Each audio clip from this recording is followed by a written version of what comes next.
film composers are masters at telling you what to feel. Just listen to this. We can use music and sound design to really touch your emotions. With just a slight alteration, we can really change the story of this scene. And that's enough of that.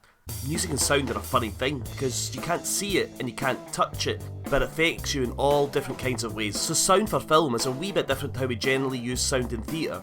So I'm here in my studio, Mr. David Bowie there right behind me, to show you how in Love 2.0 we use different kinds of music and different kinds of sound design to create atmospheres and have various different effects throughout the play.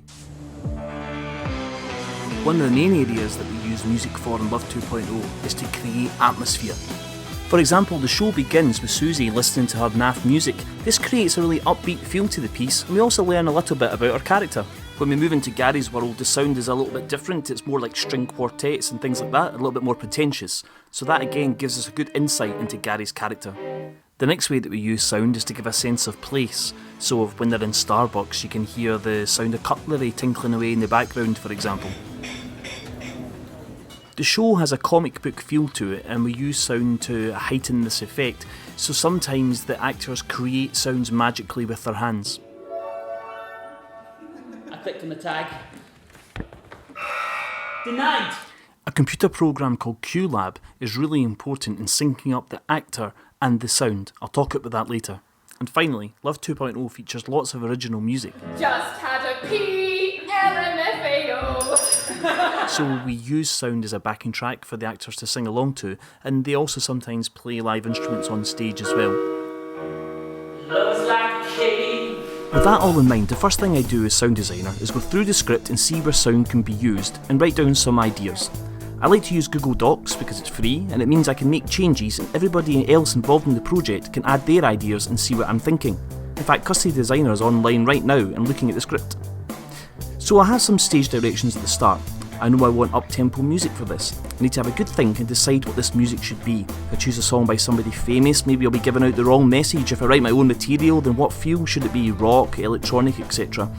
I'll have a think about this. Sometimes it's obvious when sound is required, and other times not so much. Look at this wee bit of text. I think I can add something quite interesting to it, to bring it to life a little. IT Management Systems at the University of Caledonia. Throughout the play, the characters move in and out of different worlds. I can help clarify this with sound. So here, for example, Susie is in a world based in Cosmopolitan magazine. I can help the audience understand this by using atmospheric sound. Perhaps some jazz will link in well with the idea of Cosmo. When approaching a potential life partner, be sure that your wrists are fully visible. So once I'm done recording all the music and all the sound effects for the show, the next thing I do is I'd have a cup of tea. Then I'd load all the sounds into a program called QLab, and that's what we use to trigger the sounds in the theatre. QLab is a really simple program to use, and you can also download it for free, so you can try it out if you have an Apple Mac. This list is all the sounds and all the fades and stops throughout the show. When I want to trigger the next sound or I want to trigger the next fade, I simply press the spacebar. It plays instantaneously, so the sound operator can be really accurate. They can watch the actors on stage, and when the actors perform an action, they can hit the spacebar and make sure the sound and the actor are completely in sync. For example, have a listen to this drum roll that ends with a quick fade in the drum roll and a timpani drum.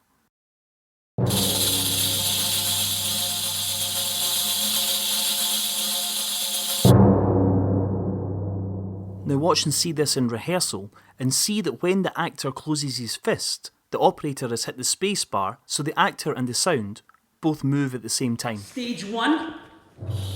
Gain knowledge of your subject through photographic evidence. Now, Christmas to... This technique is something we use throughout the show. So I hope you found that useful, and please check out all our other videos that look at different aspects of how we made Love 2.0.